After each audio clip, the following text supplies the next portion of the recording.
여러분은 한 집에 계속 사고가 나거나 그 땅에 사는 사람들이 연이어 불행해지는 이야기를 들어본 적 있나요? 풍수에서는 이런 곳을 흉지라고 부릅니다. 즉, 땅 자체의 기운이 나빠 사람에게 악영향을 미치는 곳을 뜻하죠. 이런 곳에서는 사고, 질병, 경제적 몰락이 반복적으로 일어나며 아무리 좋은 사람도 결국 불행을 피할 수 없다고 합니다. 그렇다면 도대체 어떤 곳이 저주받은 땅일까요? 오늘은 풍수적으로 절대 피해야 할 땅의 특징과 실제 사례를 통해 우리가 어떤 곳을 조심해야 하는지 알려드리겠습니다. 시작하기 전에 구독과 좋아요 부탁드립니다. 흉한 기운이 깃든 저주받은 땅은 실제로 존재합니다. 세계 곳곳에는 이상할 정도로 사고가 반복되거나 사람들이 살 수 없는 장소가 있죠. 먼저 풍수적으로 문제가 있는 대표적인 사례들을 살펴보겠습니다. 첫 번째, 미국 루이지애나 저택은 연이은 죽음이 발생하는 집입니다. 이 저택은 한때 부유한 가문이 거주하던 곳이었지만 이상할 정도로 불행이 끊이지 않는 장소로 유명합니다.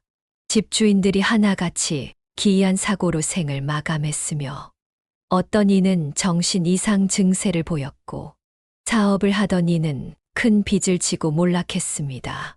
결국 이곳에 살던 모든 가족들이 떠나면서 유령이 나오는 저택으로까지 불리게 되었죠.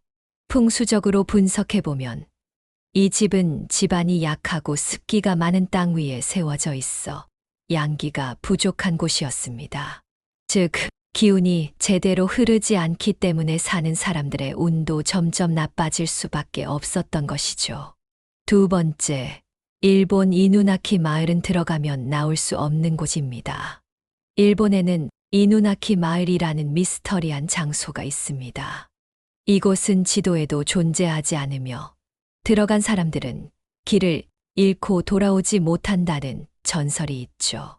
과거 이곳은 대규모 전쟁이 벌어졌던 지역이었으며 마을 사람들은 외부와의 접촉을 끊고 폐쇄적으로 살아왔다고 합니다. 이후 사람들이 떠나고 폐허가 된 후 이곳에서는 기이한 사건들이 계속해서 발생했습니다.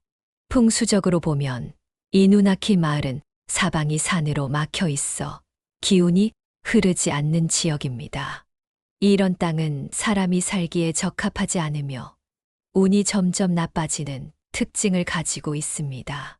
세 번째, 우리나라 홍제동 흉가는 사고와 화재가 반복되는 집입니다.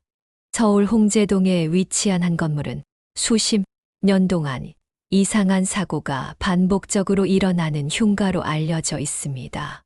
건축 당시부터 공사 중 잦은 사고가 발생했고 이후 건물에 입주한 사람들은 모두 단기간에 사업이 망하거나 건강이 악화되었으며 몇 차례 화재가 발생하면서 결국 아무도 살지 않는 건물이 되었습니다.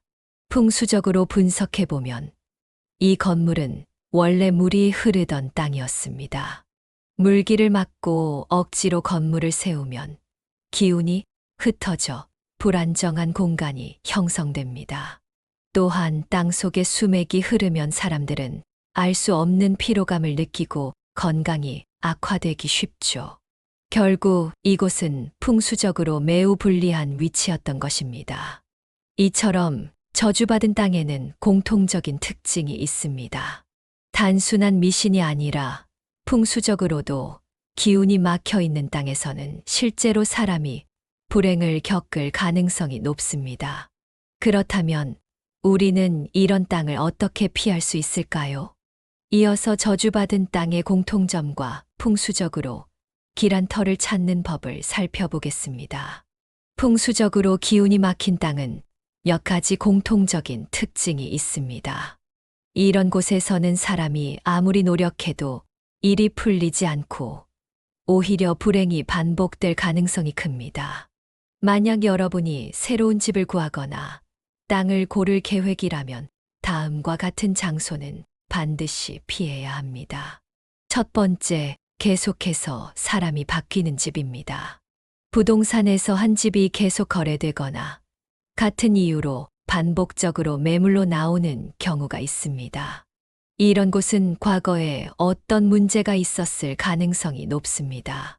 집을 산 사람들이 연이어 경제적으로 어려움을 겪거나 건강이 나빠지는 경우, 주변 사람들이 이 집은 뭔가 이상하다고 말하는 경우, 거주자들이 오래 머물지 않고 짧은 기간 내에 이사 가는 경우, 풍수적으로 보면 이런 곳은 기운이 안정되지 않아서 사람이 머물 수 없는 터일 가능성이 큽니다. 특히 과거에 극단적인 사건이 있었던 집이라면 기운이 좋지 않을 가능성이 높습니다. 두 번째, 기운이 막힌 터, 사방이 막힌 구조입니다. 집을 고를 때 주변 환경도 중요한 요소입니다. 다음과 같은 조건을 가진 곳이라면 기운이 막혀 있어 사람의 운을 갉아먹을 수 있습니다. 앞뒤가 꽉 막힌 집은 바람이 통하지 않고 답답한 구조라면 기운도 정체됩니다. 집 앞이 절벽이거나 도로가 직선으로 뻗어 있는 경우는 강한 기운이 집을 향해 돌진하여 사람의 운을 깎아낼 수 있습니다. 주변이 폐허가 된 지역은 과거에 재난이 많았거나 흉가가 있는 지역이라면 좋지 않은 기운이 남아있을 가능성이 높습니다. 특히 옆집이나 앞집이 계속해서 바뀌는 경우는 해당 지역 전체가 불안정한 기운을 가졌을 가능성이 높으므로 주의해야 합니다. 세 번째, 수맥이 흐르거나 땅속에 문제가 있는 곳. 풍수에서는 땅속 기운이 매우 중요합니다. 보이지 않는다고 해서 무시하면 안 되는 요소죠. 땅속의 수맥이 지나가는 곳은 지속적인 피로감과 건강 악화를 유발할 수 있습니다. 과거 공동묘지, 전쟁터, 사형장이었던 곳은 땅 속의 기운이 좋지 않아 사람에게 나쁜 영향을 줄 수 있습니다. 화재나 사고가 잦았던 곳은 불의 기운이 강해 사람의 운을 급격히 변화시킬 수 있습니다.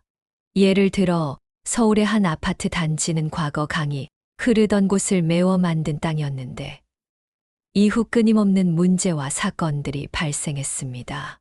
풍수적으로 보면 물의 기운을 억지로 막아놓으면 사람들의 운도 막히게 된다고 해석할 수 있습니다. 이처럼 저주받은 땅은 단순한 우연이 아니라 풍수적으로도 문제를 가진 곳인 경우가 많습니다. 그렇다면 우리는 이런 땅을 피하고 좋은 터를 찾기 위해 어떤 점을 고려해야 할까요? 이제 저주받은 땅의 특징을 알았으니 반대로 좋은 기운이 흐르는 땅을 찾는 법도 알아야겠죠. 풍수적으로 길한 땅은 사람에게 안정과 번영을 가져다 주는 기운을 품고 있는 곳입니다. 만약 새로운 집을 구하거나 이사를 계획 중이라면 다음과 같은 요소를 고려해 보세요. 첫 번째, 배사님 수베이산 린쉐의 터를 찾아라. 풍수에서 가장 좋은 터는 뒤에는 산이 있고 앞에는 물이 흐르는 곳입니다. 산은 안정감을 주고 외부의 나쁜 기운을 막아주는 역할을 합니다. 물은 재물과 운을 상징하며 적절히 흐르면 사람이 건강하고 활기차게 살아갈 수 있습니다. 하지만 물이 너무 빠르게 흐르는 곳이나 산이 너무 가파르고 거친 곳은 기운이 불안정할 수 있으니 주의해야 합니다. 두 번째, 터의 기운이 순환하는 곳을 선택하라. 좋은 땅은 바람과 기운이 부드럽게 순환하는 곳입니다.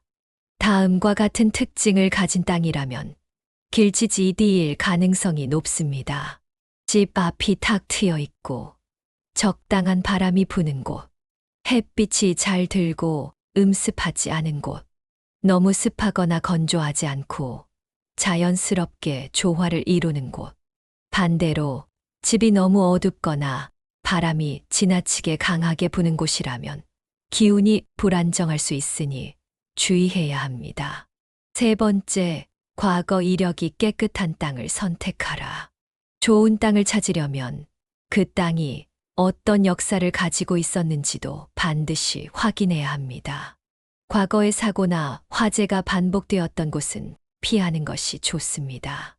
공동묘지나 사형장이었던 곳은 기운이 무겁고 사람의 운을 가라앉힐 가능성이 높습니다. 집주인들이 계속 바뀌는 곳도 문제가 있는 터일 가능성이 큽니다. 이런 점을 고려해 땅의 과거 이력을 조사하고 주변 사람들에게 직접 물어보는 것도 좋은 방법입니다. 사람이 사는 곳은 단순한 공간이 아니라 우리의 운명을 결정하는 중요한 요소입니다.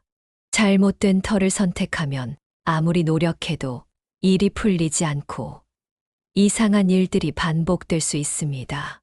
하지만 풍수적으로 좋은 터를 선택하면 건강과 재물이 따라오고 평온한 삶을 살 수 있습니다.